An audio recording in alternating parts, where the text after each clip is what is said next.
안녕하세요, 윈블맨입니다. 노박 조코비치가 2년 만에 돌아온 US오픈에서 우승을 차지했습니다. 2011, 2015, 그리고 2018년에 이은 US오픈 네 번째 타이틀인데요. 동시에 메이저 24승이라는 전임 미답의 금자탑을 다시 쌓았습니다.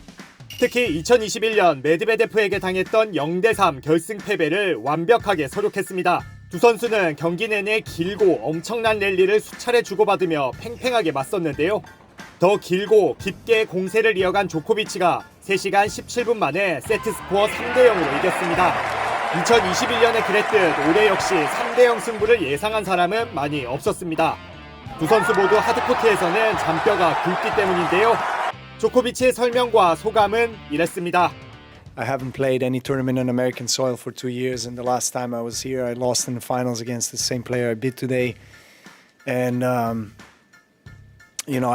really did my best in the last 48 hours not to allow the importance of the moment and what's on the line get to my head.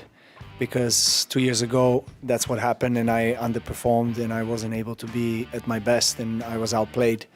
So I learned my lesson, and my team, my family knew that the last 24 hours, don't touch me, don't speak to me about the history or what's on the line. I really did my best to keep things quite simple and stick to the routines that brought me to where I am, and treat this match really as any other match where I just need to win. What probably made the difference in the key of the match was second set, almost 2 hours. I don't think I've ever played a longer set in my life, particularly not on this occasion against a top player like Danilo. Yeah, I think he was probably a better player in the second set. He deserved to win that set more than I did. Somehow I managed to turn things around in the tiebreak, and when it mattered, I put one ball in the play more than he did, and that was enough. And then, after that set break, I felt I regained my energy. So the third set I felt better than I did in the second. Honestly, in the second, I felt like, I was losing air on so many occasions in my legs as well. I don't recall being so exhausted after rallies, really, as I have been in the second set. You went into 21 that has allowed you to go on this surge? There are always changes happening, literally on a weekly to monthly basis in my approach to training, to recovery, to mental training.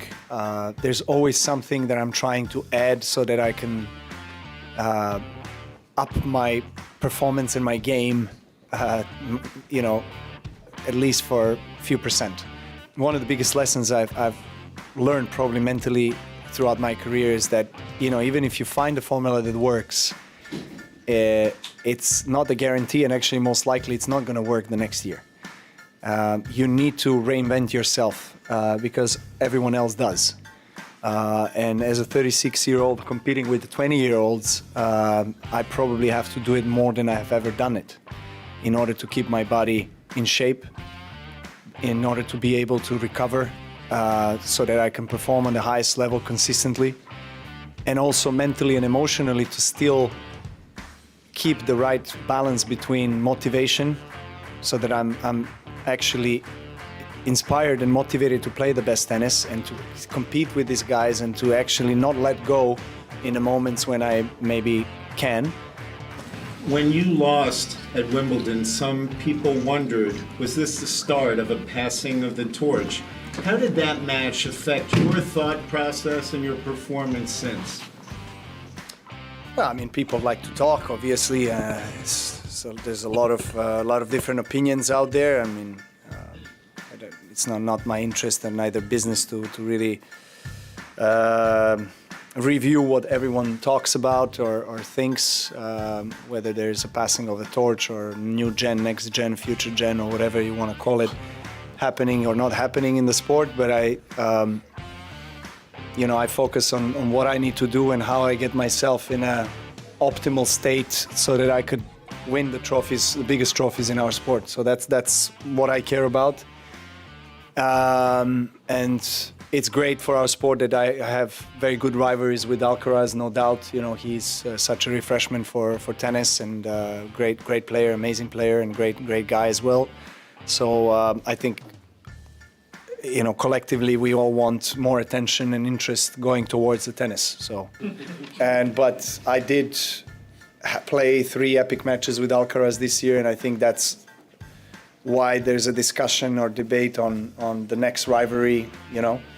And I said all I needed to say in a positive way about Carlos. I do really mean it, and I think it's great that for our sport that we have another very good rivalry. I mean, I know he has also a great rivalry with Sinner, and you have Rune, you have these guys, you have, of course, generation of Zverev, Tsitsipas, Medvedev, you know, these guys that are still at the top 5, top 10 in the world. So they're great players, you know. I think judging by the attendance of people and all slams and, you know, the kind of a hype that goes around the Grand Slams, tennis is still in a good place.